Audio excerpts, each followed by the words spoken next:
अगेती खीरे की खेती का सही समय क्या है, लगाने की उपयुक्त विधि और अगेती खीरे की कौन कौन सी उन्नत किस्में हैं, इन सभी विषयों पर आज हम इस वीडियो में डिटेल में चर्चा करेंगे, जिन्हें जानकर आप अगेती खीरे की खेती करके 1 एकड़ से 2.5 से 2 लाख रुपए की आमदनी बड़ी आसानी से कर सकते हैं। इसके साथ ही वीडियो के अंत में मैं आपको यह भी बताऊंगा कि हम खीरे की फसल के साथ में किन किन फसलों की इंटरक्रॉपिंग कर सकते हैं और इंटरक्रॉपिंग के माध्यम से हम खीरे की फसल में मिलने वाली आमदनी को 1.5 से 2 गुना तक बढ़ा सकते हैं। अब यह जानने के लिए वीडियो को अंत तक जरूर देखें। वीडियो में आगे बढ़ने से पहले अगर आपने अभी तक इस वीडियो को लाइक नहीं किया तो इसे लाइक करें और अगर हमारे चैनल पर नए हैं तो इसे सब्सक्राइब अवश्य करें। अब हम सबसे पहले बात करते हैं कि अगेती खीरे की खेती का सही समय क्या है। अगेती में आप खीरे के बीजों की बुआई सीधा खेत में 1 फरवरी से 20 फरवरी के बीच में कर सकते हैं। यह खीरे की खेती के लिए अगेती में बीज बुआई का सबसे उपयुक्त समय है, क्योंकि बीज के अंकुरण के लिए 18 डिग्री सेल्सियस से अधिक का तापमान होना चाहिए।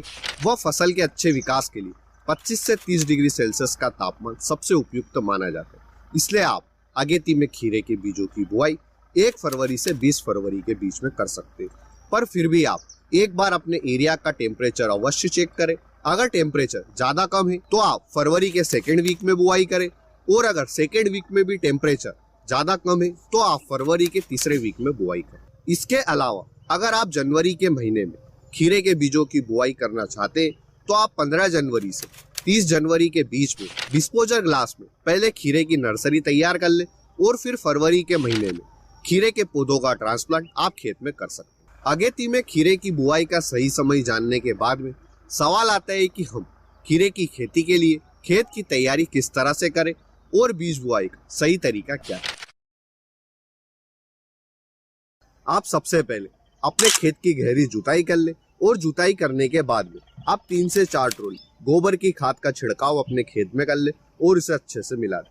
अगर आपके खेत में मिट्टी के बड़े बड़े ढेले हैं तो आप मिट्टी को भुरभुरी करने के लिए रोटावेटर चला दें, जिससे हमारी मिट्टी भुरभुरी हो जाएगी। रोटावेटर चलाने के बाद में अगर आपके यहाँ पर ड्रिप इरिगेशन की व्यवस्था है तो आप बेड बनाकर व मल्चिंग विधि की सहायता से आप खीरे के बीजों की बुआई कर सकते हैं। एक बेड की चौड़ाई आप 2.5 फीट रखें और एक बेड के टॉप से दूसरे बेड के टॉप के बीच की दूरी आप 6 फीट रखें। हम एक बेड के ऊपर खीरे की 2 लाइन लेंगे। एक लाइन से दूसरे लाइन के बीच की दूरी आप 1 फीट रखें और एक बीज से दूसरे बीज की दूरी आप 2.5 फीट रखें और इन बीजों को आप जिगजैग तरीके से बो दें। जिगजैग तरीका क्या है आप वीडियो में देख सकते हैं। आप बिना ड्रिप व मल्चिंग के खीरे की खेती कर सकते हैं। ड्रिप व मल्चिंग हमारी सहूलियत के लिए, इसका ये मतलब कतई नहीं है कि हम बिना ड्रिप व मल्चिंग के खीरे की खेती नहीं कर सकते। हम बिना ड्रिप व मल्चिंग के भी खीरे की सफल खेती कर सकते हैं। वह खीरे की फसल से आप अच्छा उत्पादन भी ले सकते हैं। इसके लिए अगर आपके यहाँ पर बेड मेकर नहीं है तो आप ट्रैक्टर की सहायता से ही कुछ इस तरह से बेडों का निर्माण कर ले और फिर लेबर की सहायता से इन बेडों को अच्छे से बना ले।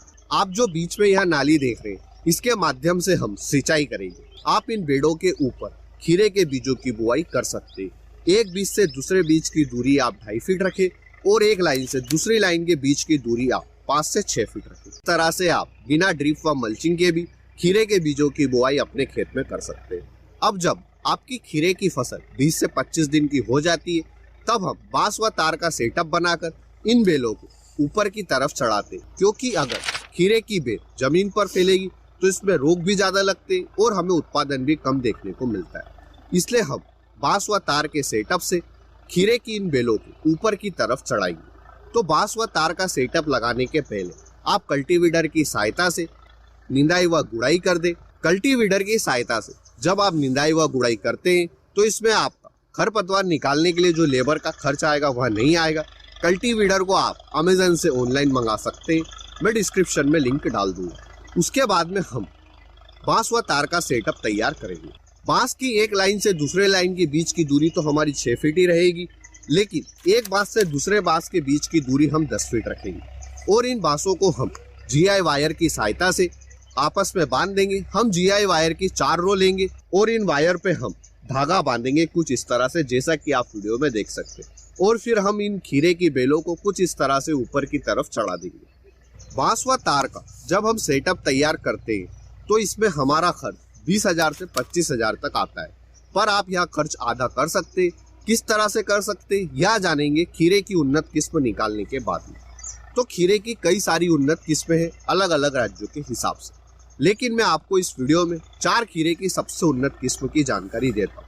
पहले नंबर पर आती है हमारी सेमिनस की मालिनी, दूसरे नंबर पर भी हमारी सेमिनस की पद्मनी, तीसरे नंबर पर वीएनआर कृष व चौथे नंबर पर सिजंता कंपनी की ग्लोसी वैरायटी आती है। आप इन चारों कंपनी में से जो भी आपके एरिया की उन्नत किस्म है उसका चुनाव कर सकते हैं। इसके अलावा आप बीज के चुनाव के समय अपने एरिया के जो सफल किसान है खीरे की खेती के उनसे बातचीत कर सकते और उनसे जान सकते हैं कि आपके एरिया की खीरे की फसल के लिए सबसे उन्नत किस्म कौन सी। अब हम बात करते हैं कि जो हमारा बांस व तार का सेटअप करने में 20,000 से 25,000 के बीच में खर्च आया था, इसे हम आधा किस तरह से कर सकते हैं। जब आप फरवरी में खीरे के बीजों की बुआई करेंगे तो आपकी खीरे की फसल की समय साइकिल अप्रैल से मई महीने तक चलेगी। तब आप इसी सेटअप के ऊपर दोबारा से जून और जुलाई के समय खीरे के बीजों की बुआई कर दें। इस तरह से जब आप दूसरी बार में खीरे के बीजों की बुआई करेंगे तो आपको बांस व तार के सेटअप जो खर्च आएगा वह खर्च नहीं आएगा। इस तरह से बांस व तार का सेटअप करने में आपका एक ही बार खर्च आएगा और आप 2 बार खीरे की फसल से उत्पादन ले लेंगे। इस तरह से आप बांस व तार के सेटअप में आने वाले खर्च को आधा कर सकते। अब हम वीडियो के अंत में बात करते हैं कि हम खीरे की फसल के साथ में किन किन फसलों की इंटरक्रॉपिंग कर सकते हैं।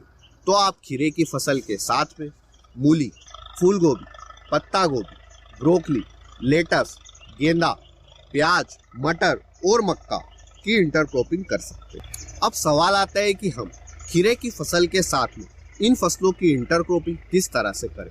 अगर आप खीरे की फसल के साथ में फूल गोभी की इंटरक्रॉपिंग करना चाहते हैं तो आप खीरे की जो 2 लाइनें इसमें खाली पड़ी जगह पर आप फूल गोभी के पौधों का ट्रांसप्लांट कर सकते हैं। आप फूल गोभी की सिर्फ 2 ही रो ले, वो भी सेंटर में। अब हमने फूल गोभी की सिर्फ 2 ही लाइन ली है। हमने यह 2 लाइन इसलिए ली है ताकि हमारी फूल गोभी की फसल पर सूर्य का प्रकाश अच्छी तरह से आए और जो प्रकाश संश्लेषण की क्रिया है वह अच्छी तरह से हो। अब अगर हम यहाँ पर 4 लाइन लेते तो जो कॉर्नर में हमारी फूल गोभी की लाइन है वहाँ पर सूर्य का प्रकाश अच्छी तरह से नहीं आता और हमारी फूल गोभी की फसल खराब हो जाती। इस कारण हमने फूल गोभी की सिर्फ 2 ही लाइन ली। आप फूल गोभी की तरह ही पत्ता गोभी, ब्रोकली, मूली, लेटस इनकी भी इंटरक्रॉपिंग कुछ इसी तरह से कर सकते हैं। खीरे की फसल में कौन से कीट व रोगों का अटैक देखने को मिलता है इस पर हम जल्दी एक वीडियो डिटेल में लेकर आएंगे। इस वीडियो में दी गई जानकारी अगर अच्छी लगी है तो वीडियो को लाइक और शेयर करें और ऐसे इंटरेस्टिंग वीडियो के लिए हमारे चैनल को सब्सक्राइब अवश्य करें। अगर आपके खीरे की फसल से जुड़े हुए कोई भी सवाल है तो आप हमें कमेंट सेक्शन में पूछ सकते हैं। धन्यवाद किसान भाइयों। जय जवान जय किसान।